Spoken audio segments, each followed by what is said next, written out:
Ngayon,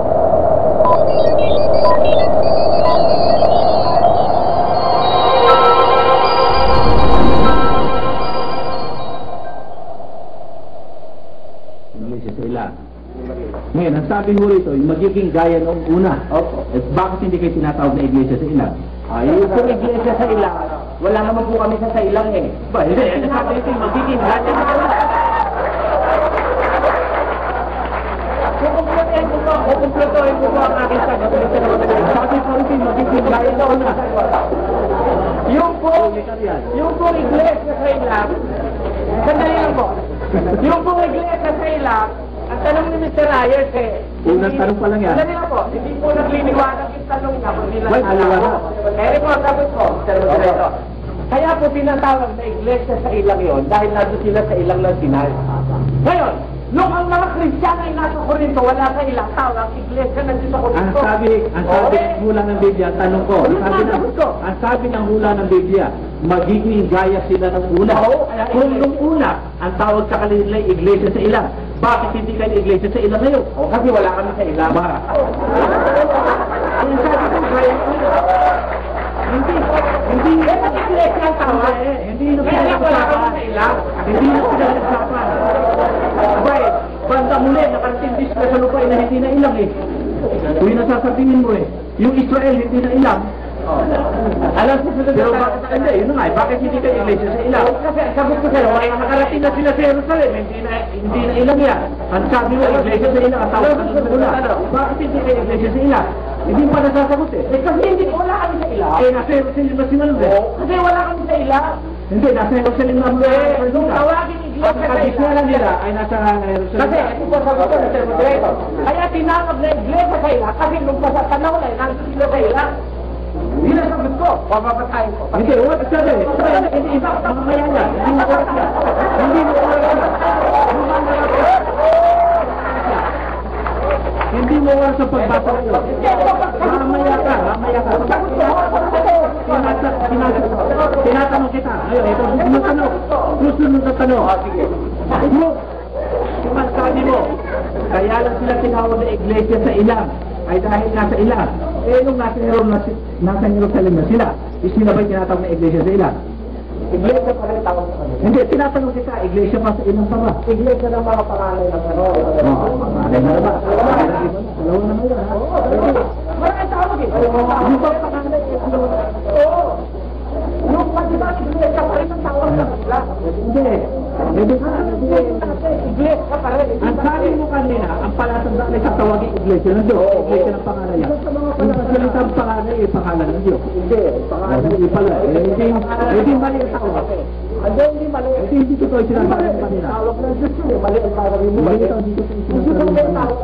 Next question. Mali ang tawag ng Diyos. Tinatawag mo Diyos ang mali ang tawag. Sa Diyos galing yun eh. Ang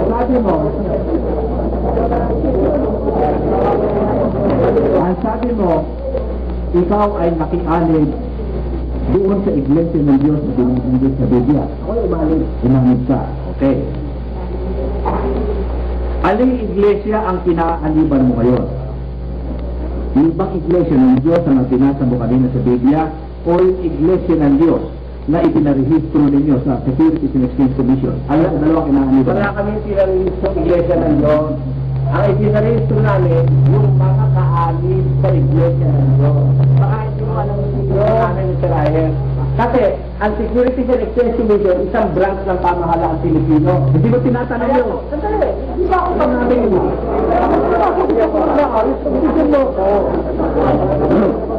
Ang Securities and Exchange Commission ang sinasabi mo, isang branch ng pamahalaan Pilipino na may kinalam ng sa pagtanggap ng mga registro ng korporasyon na natatag sa Pilipinas. Kaya hindi natin iparehistro yung nasa Biblia. So, agkat hindi wala sa Pilipinas yung nasa Biblia. Ang pinarehistro namin itong nasa sa Pilipinas na mga kaani sa Iglesia ng Diyos sa bansang Pilipinas. Yun ang aming Sa mga pwede, yung nakarehistro sa set, iglesia ni Cristo ba o hindi? O iglesia ba ng Diyos o hindi? Sinabi ko na nga sa yung Iglesia ng Diyos eh. Ang nakarehistro sa security, mga kaani sa Iglesia ng Diyos kay Cristo. Yung bang mga kaalim na yun ay membro ba ng iglesia ng Diyos? Mga kaanib na nito.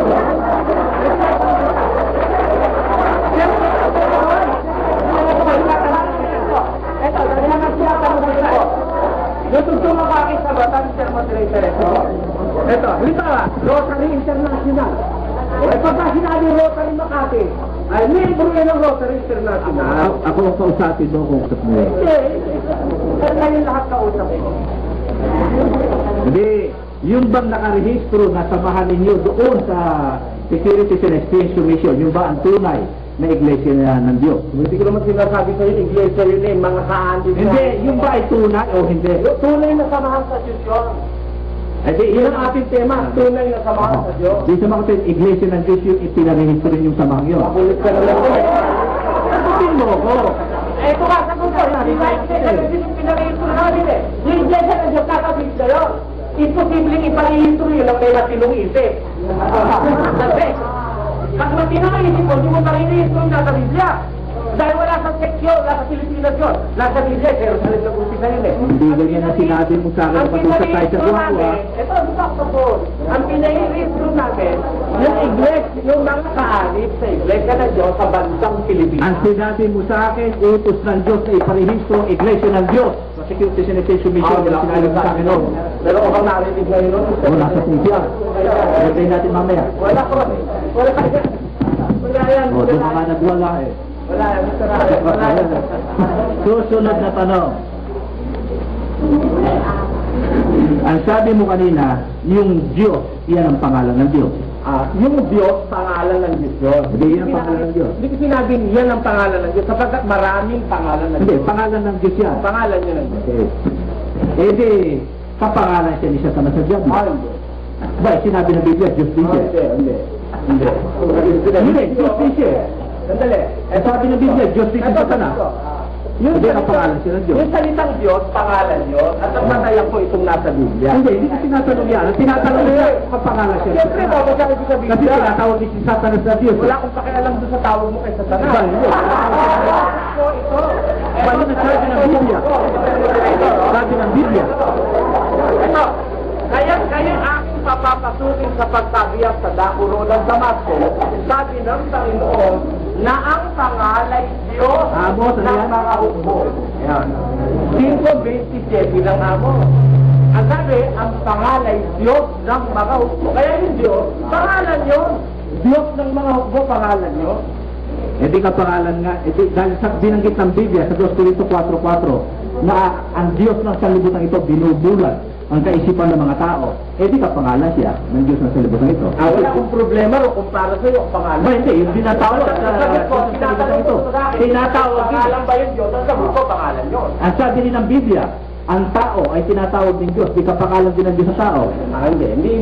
Marami naman pangalan. Hindi, Marami hindi naman kapangalan. Maraming pangalan ng Diyos. Nasa kanyo ko ang palagay mo kapangalan. Hindi ba ata? Ang sabi ng Biblia, ang tinuro ni Jesus, sambahin ang iyong pangalan, singular ba yun o plural? Ngayon, Hindi, kayo tinatanong na singular ba yun o plural? alin ang singular? Yung sinabi ni Jesus, sambahin ang iyong pangalan, singular ba plural? Pag sinabing sambahin, Okay. Thank you. Kung na may 20 minutes na magsasalita. Okay?